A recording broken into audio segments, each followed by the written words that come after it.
Hi friends, இன்றைக்கி chicken biryani தான் செய்ய போகிறோம். ரொம்ப அரைக்காமல் கஷ்டப்படாமல் சிம்பிளான மெத்தடில் செய்ய போகிறோம். அதுக்கு ஃபஸ்ட்டு அரைச்சிக்கலாம் என்னெல்லாம் தேவைன்ட்டு.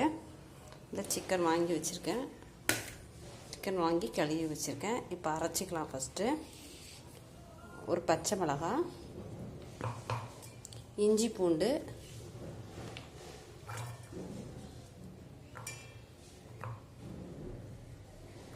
கொத்தமல்லி, புதினா நல்லா கழுவி சுத்தம் பண்ணி கழுவி வச்சுருக்கேன். அது இந்த மூணையும் ஃபஸ்ட்டு அரைச்சிக்கணும்.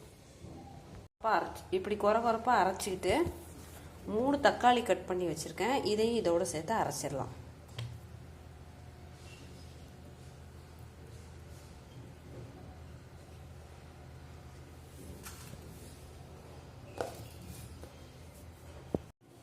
இந்த மாதிரி அரைச்சி எடுத்து வச்சுக்கோங்க. அடுத்து எப்படி பண்ணுறதுன்னு பார்ப்போம். பிரியாணி செய்கிறதுக்கு குக்கர் வச்சுட்டேன். இதில் 3 கரண்டி எண்ணெய் ஊற்றியிருக்கேன். இதோடு சேர்த்து கொஞ்சம் நெய்யும் ஆட் பண்ணிக்கோங்க.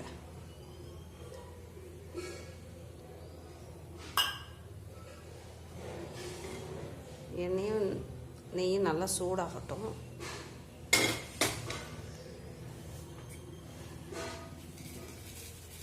இதில் ஏலக்காய், கிராம்பு, கொஞ்சம் சோம்பு சேர்த்துருக்கேன். பிரியாணி இலை என்கிட்ட இல்லை, இருந்தால் நீங்கள் போட்டு சேர்த்துக்கோங்க. இது கொஞ்சம் வதங்கணும்.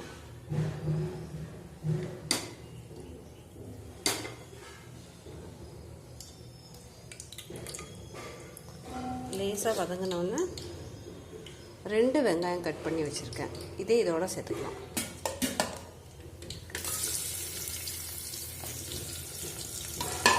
இதை நல்லா பொன்னிறமாக வதக்கணும்.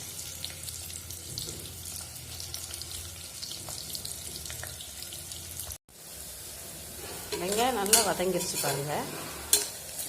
இப்போ இந்த அரைச்சி வச்ச விழுதை இதோட சேர்க்க போகிறோம்.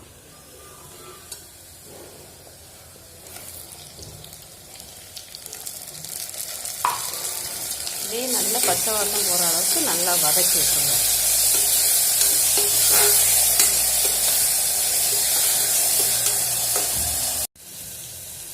நல்லா வதக்கிட்டு இது கூட 1/2 ஸ்பூன் மஞ்சள்தூள், ஒரே 1 ஸ்பூன் மிளகாத்தூள் போட போகிறேன். காரத்துக்கு தேவையான மாதிரி நீங்கள் போட்டுக்கலாம். ஒரு பச்சை மிளகாய் ஏற்கனவே அரைச்சிருக்கோம், அதனால் நான் கம்மியாக தான் போட போகிறேன்.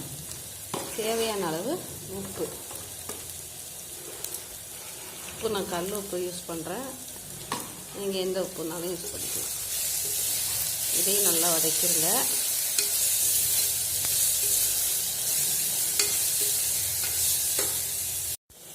இது கூட இப்போ கழுவி வச்சு சிக்கனை போட்டு கொஞ்சம் நேரம் வதக்க போகிறோம். வதக்கிட்டு கொஞ்சம் நேரம் மூடி வச்சுருங்க. சிக்கன் கொஞ்சம் நேரம் வேகணும். அதுக்கப்புறம் அரிசி சேர்த்துக்கலாம். 1/2 டம்ளர் தண்ணி ஊற்றி சிக்கனை கொஞ்சம் நல்லா வேக வச்சுட்டேன் கொஞ்சம் நேரத்துக்கு. இந்த டம்ளருக்கு நான் அரிசி எடுத்திருந்தேன் 1 டம்ளர்.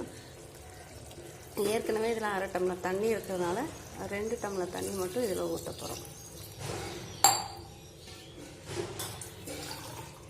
1 டம்ளர் அரிசிக்கு 2.5 டம்ளர் தண்ணி. 2 டம்ளர் ஊற்றி நல்லா தண்ணி கொதிக்கட்டும். உப்பு காரம்லாம் கரெக்டாக இருக்கான்னு செக் பண்ணிடுங்க. தண்ணி நல்லா கொதிச்சிருச்சு. அரிசி போட்டுக்கலாம். இது சாதாரண சாப்பாடு அரிசி தான். நீங்கள் எந்த அரிசி இருக்கோ அதை யூஸ் பண்ணிக்கோங்க.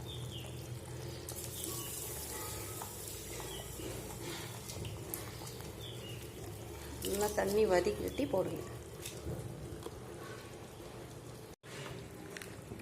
நல்லா கலந்து விட்டு மூடி வச்சுருங்க. ஒரு 4 விசில் விட்டால் போதுங்க, பிரியாணி ரெடி ஆயிரும். நல்லா கலந்துட்டோம். மூடி வச்சுக்க வேண்டியதான். வாங்க பார்க்கலாம் பிரியாணி ரெடி ஆயிடுச்சான்ட்டு. ரெடி ஆயிடுச்சுங்க. அவ்வளோதான், சாப்பிட வேண்டியதுதான் சிக்கன் பிரியாணி. நீங்களும் இந்த மாதிரி செஞ்சு பாருங்கள். ரொம்ப ஈஸியாக சிம்பிளாக வீட்டில் இருக்கிற பொருளை வச்சு செய்கிறது தான். தேங்க்யூ.